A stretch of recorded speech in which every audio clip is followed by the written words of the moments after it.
you want to do things right? To keep up with keeping your lives tight. Tight as in being right with the truth of true insight. Who of you want to do things right? Who of you want to truly succeed in attaining all in that which is your need? To be heard by the real answerer of all deeds, the true hero of all whom pleads. Who of you really want to bow down to the true King of Kings commanding the crown? To worship the one that ever rules alone, commanding everything of creation from the seat of its throne. May His peace and other blessings be within and about your presence. We can never thank our Lord enough for what is sitting down in this day and time. I'm looking back now of the gift of mercy that the Lord has sent to us all, the world of humanity, the world of mankind.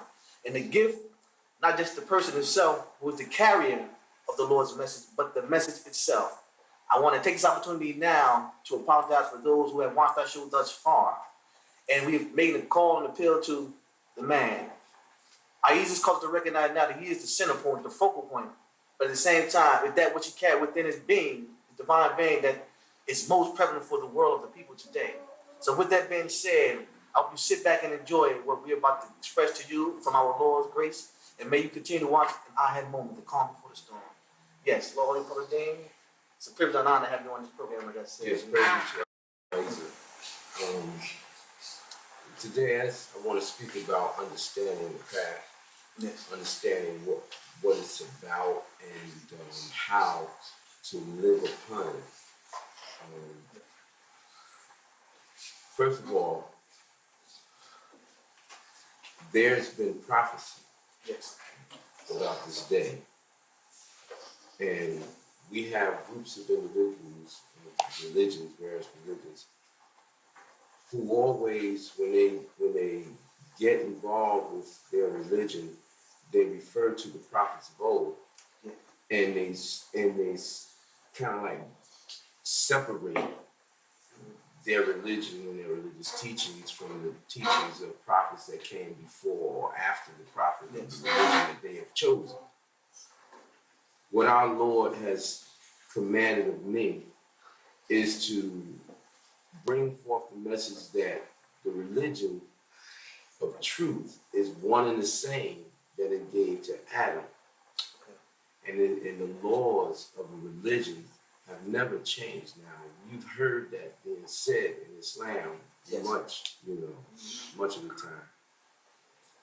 And, but the orders have often changed. The orders come with the time periods that people live in, and the situations of their lives, and what is needed for particular people, what is the way of their thinking. So anytime a message of prophet of Allah, Ahezaah, come, he always speaks to the needs of the people, and those needs are basically based in their minds. What's going on with their minds, their mentalities, and how they are relating to one another and relating to the world. And in the time of Muhammad, the people were not reading. The Meccans, they weren't reading that much. They weren't following the laws, just like the Jews and others who was reading their books and what have you. But there's a passage in the Holy Quran that the Lord said, sent down to Prophet Muhammad, where Gabriel, the Archangel Gabriel, told Muhammad to read. And to read in the name of the Lord. It's chapter 96. I believe. And but as in the passing of time, what people have done is they've taken that particular chapter and made it seem as though that was specifically for Prophet Muhammad. That it wasn't so much for the people in the world. The angel was just talking to the prophet. Read in the name of your Lord. And they say that in some other books that men have written that the history of Muhammad responded by saying, I can't read. Right. Yeah, they do. And the angel kept repeating to him, read in the name of the Lord. And he was saying, I can't read. Mm-hmm. So because of that history, people have looked at that surah, that chapter, and they relate that as a chapter basically to Muhammad. The angel came to Muhammad, and it was supposedly the first thing he said to him, but they got it in chapter 96. Right, so true. Which I was, I would think that if it was just for Muhammad, it would be at the beginning of the book. Tell him read, because another thing they've done is they've pointed to the Holy Quran. Right. And they made it seem as though Allah was saying, read this Holy Quran. Right. In the name of the Lord. In the name of the Lord, right. And these people have actually turned people away from other books. They, in the translation of the Holy Quran, the Lord has shown me where they've even taken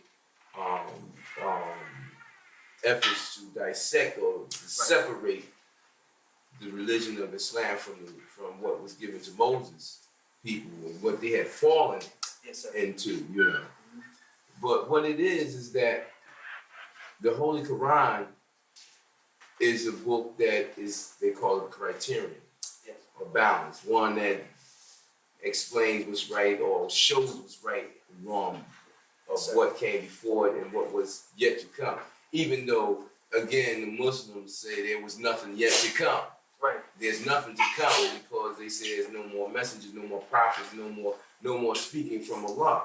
Yes. Well, we know that's fallacy. We know that's false. Right.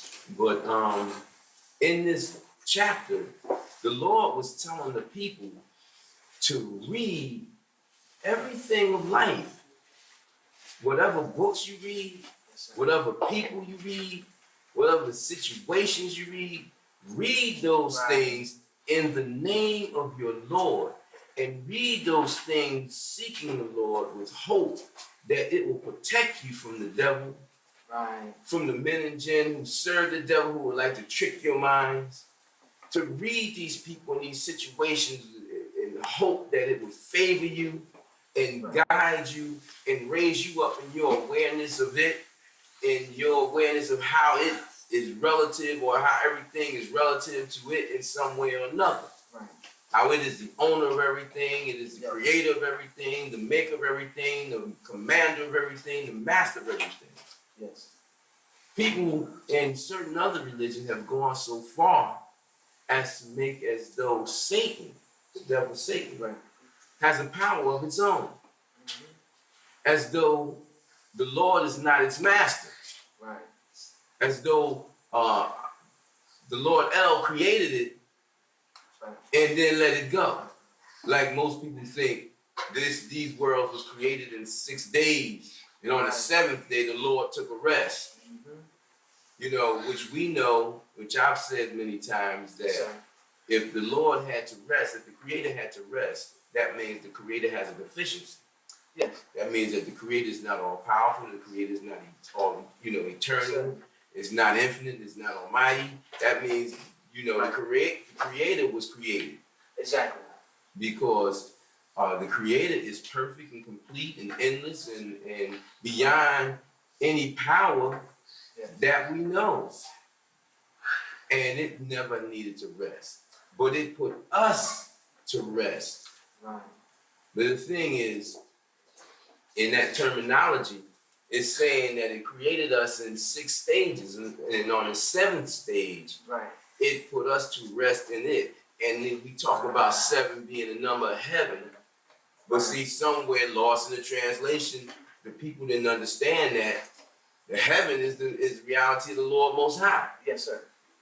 The essence of its mind, the essence of its all-high being. Yes, you see, so when we come into that stage of rest, we're resting away from all the turmoil and all the mayhem and all the striving to be independent of it from ourselves. Because to be away from it is hell. Right. You see, so, the message that the Lord has given me is continuity. Yes. You see, and it defies what the Muslims are talking today. Yes. That Muhammad was the last, and even lie on Muhammad and say that Muhammad said he was the last. To lie on Muhammad and write it in his final speech at the end of it, saying that he was the last messenger that probably come. And if anything, he was the last to come for the Arabs, but that's not even true. Right. Because Allah sent a man to come to them to call them back to the way, and sent many messages to them to call them back to the way. But they've killed so many of them people in the East have killed the messengers, and have condemned them and called them all kind of names. You know, talking about the holy enlightened mystics, holy enlightened saints. Those are messages of the Lord Most High. You know, and these men have gone through generation after generation assassinating. You know, trying to, you know, keep the Lord's message down because they serve the devil, and people don't realize how easy it is to serve the devil. And just the other day, I was outside my office doing some work, minding my business, being at peace with my Lord, and two individuals came up the street, you know, and they decided to walk on the side of the street I was on. And I noticed that they were Muslims. I identified them because of the long, extremely long beards painted with the henna, you know, and what have you, and the high water pants and the boots and the garb, all, you know, the jalabis, all of whatever they, you know, they wear because they think that that they are actually being like Muhammad. Right. You know, and to me, you know, I try not to insult them, or, you know, because I know how people are. You know, the majority of people, when they go into religion, they fall by the wayside. They fall weak, and they won't go into the strict course of the religion like what Allah gave to Adam and all the holy apostles, all the prophets. Right. But they will stay on the surface, so they'll put on dress wear that they think Muhammad wore. Exactly. You know, and somebody told Muhammad wore 1,400 years ago, as though the dress wear never changed. And but they won't go further. They won't go skin. They gonna go beyond skin deep. Okay. Right. You know, and then they, you know, will take what's easy for them. Yes. Like, for instance, they won't ride a camel. Right? Right. They ride cars. When the winter comes, they forget about Prophet Muhammad didn't wear overcoats. He ain't had no overcoats now. Right. And they jump in overcoats. And right? Yes, sir. And put on gloves and everything else, you know. So, anyway, you know, I've striven to, I've sought in my mind to basically leave them alone. I've been calling them for years. Yes. And, you know, when people are taken in what they, in their faith, you know, whether it's right or wrong, it's hard to reach them. Yes, now, they came to me, they came by me, when they got up to me, they looked at me, or they, you know, they wouldn't look at me. They kind of like kept their gaze off me, but they came up to me and said, "You believe this? This guy here, man. These people, they the furthest thing from the truth." And yeah, he's a kufar. And he was trying to get the word right. And I turned to him. When I turned to him to say something, I noticed that they weren't strong enough to look at me and say what they were saying directly to me, but they acted as though they were just conversing with one another. But they wanted me to hear. And the Lord heard what they were saying. And I found it quite ironic that Muslims like them, if a Christian comes and say, "Salaam alaikum," they'll give him salam. Hey, sure enough, what you read about? Yeah, Christians will come to a Muslim and say, "Hey, Salaam alaikum." They say, "Wa alaikum salam."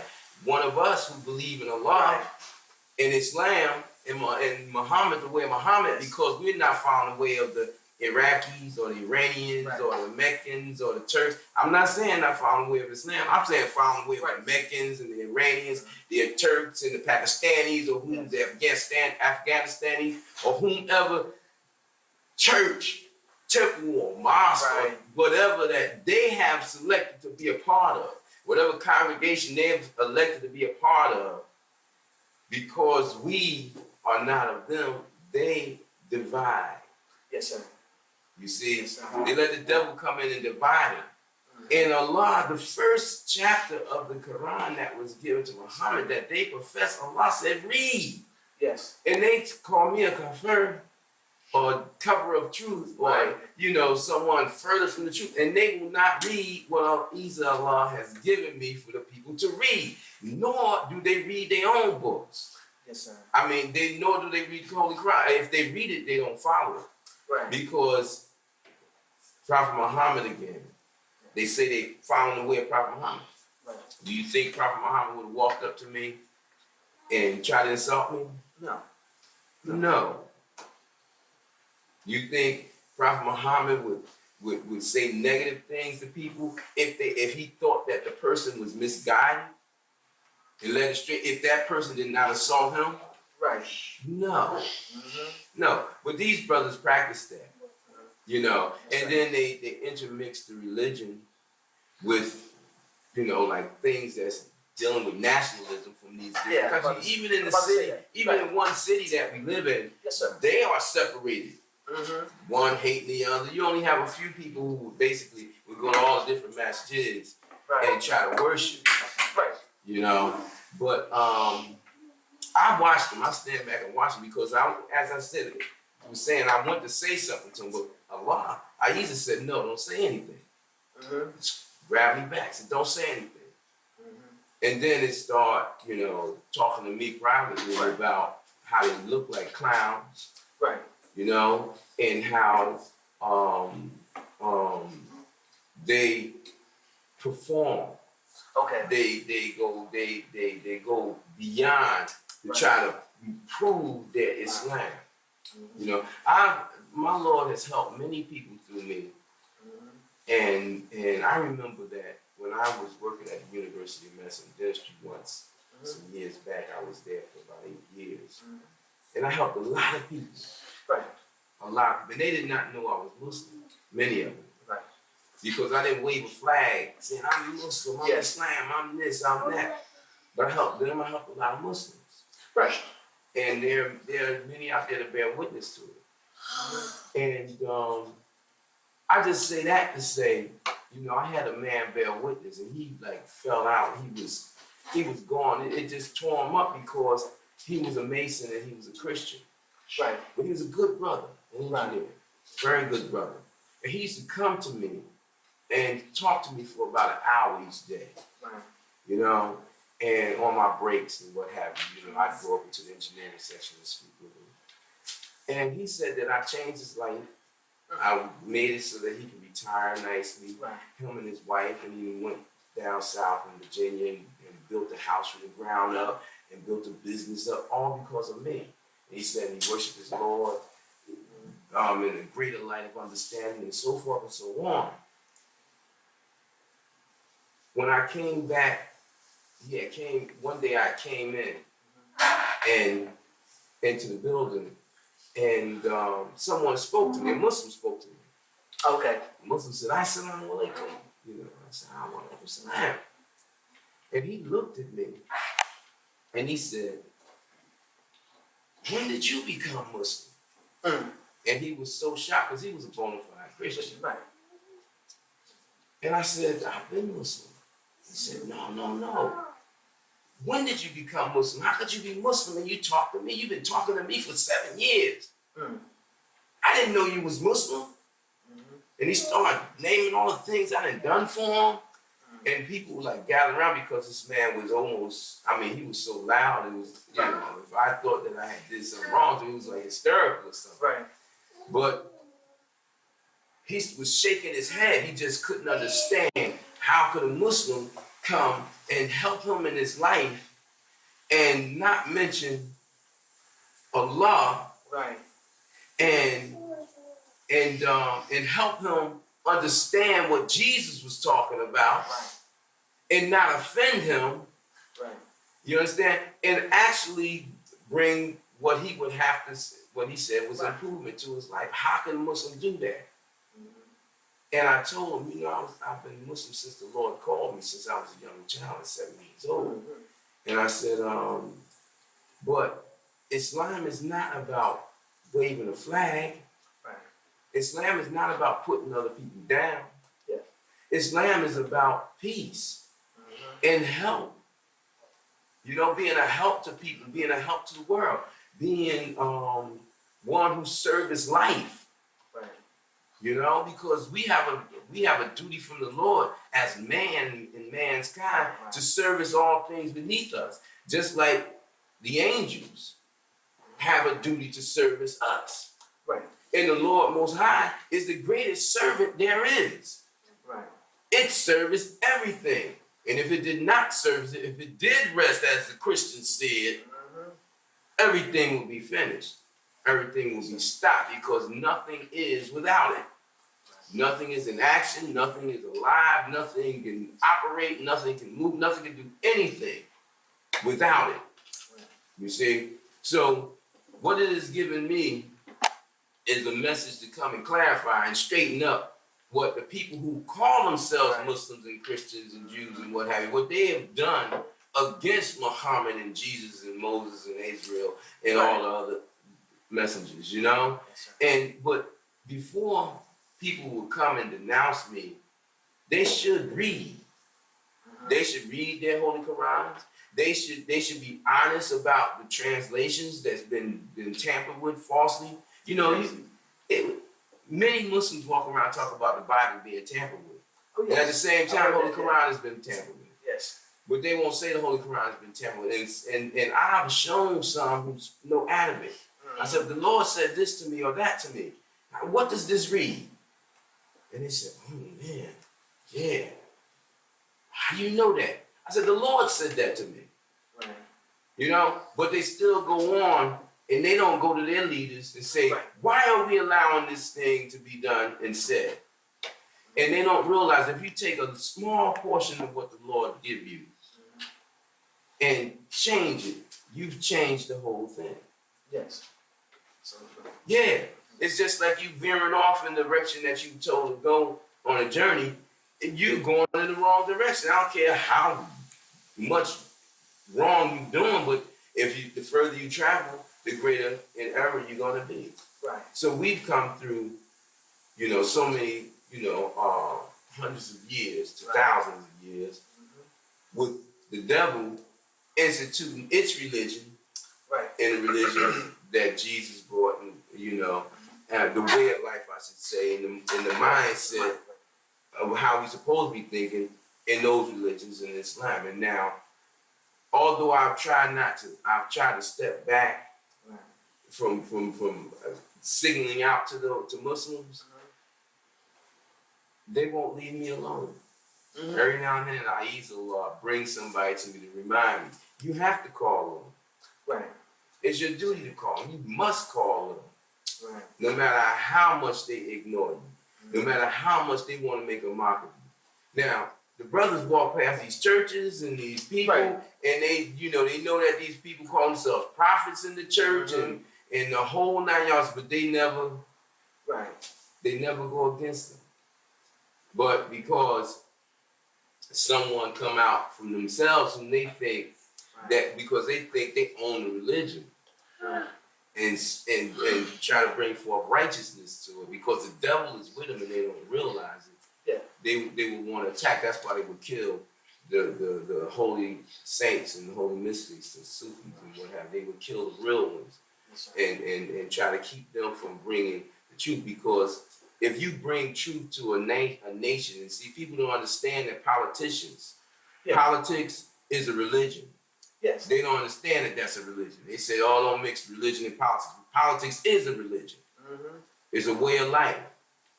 You understand? And as long as the politicians can hide under the stamp of politics as being a job, Right. Then the people get confused. They'll stay confused about what's going on. But the politicians have been the greatest enemies of the Lord Most High in all the histories of time. Mm-hmm. They write laws against the holy laws, and they call them civil laws. Right. And they break the holy laws for the civil laws. And they will jail you and slay you, and put you to death for going against their civil laws for your holy laws. Just like when it comes to the military, right? You know, with the thing that they did with Muhammad Ali, right? And the thing that they did with Elijah Muhammad, this man, 40-some years old, they threw him in jail as a draft dodger. Right. You know, they changed laws and things of that nature. That's politicians. Right. That's their religion. You know, you had the Roman politicians. Oh yeah. What's that great Roman name? Herod, Caesar. Caesar. That was his religion. Oh yeah. His way of life. He believed in himself being God and things of that nature. You know, and that's the way some of these people are. You know, when it comes to their Hadithism, this new religion that Allah has given to me to say that Hadithism is a religion. Right. You know, and it's a religion that stands aside from the truth of what Prophet Muhammad brought. Muhammad told the people, fight against those who fight against you. Right. Right? Now we got this intricate situation going on here where they don't know who's fighting against them. One of the reasons the people over in the East can't decipher who it is their enemies because they're their own greatest enemies. Yes. And then they let the people from the West and other people from other nations, maybe, north of them, come in because they're of their own greed. Right. And they let them intermix with them, and then because these people are ruthless people, or people who believe their religion is about overcoming other people and taking their land and enslaving them and doing all those things, then they want to kill up all the people that is born of their genes. Yes, sir. You know, and people that are not, people that are like ourselves who have been forced to live in this society. Right. They don't care about us. They use us. They, come in here and take us away, and for their nationalistic cause. Yes. And then here we have these brothers saying that this religion of Islam that they serving when they serve a nationalistic cause. So we're at the end of our time for this particular show. Okay. So we're going to continue on. Praise be to Ahezaah, our Lord and Master, for hearing the words of truth sent down through his messenger, the vehicle, the divine vehicle for the Messiah. Holy Apostle, now that hear these words, and I've been blessed from the Lord of all the worlds to hear this message. But to me, it seems imperative that this message goes beyond what they recognize and call as religion. Yes. You talking about touching people's mind. You've always explained to it that man is mind. Man is mind. Coming to the supreme mind.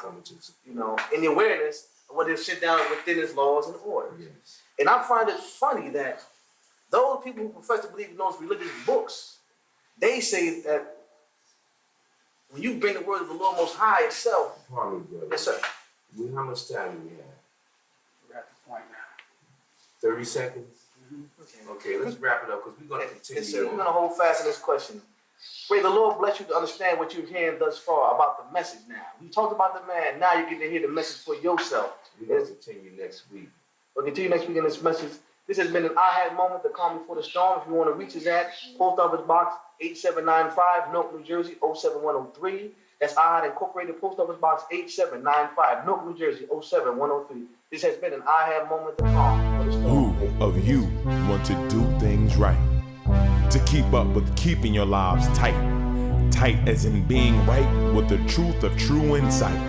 Who of you want to do things right? Who of you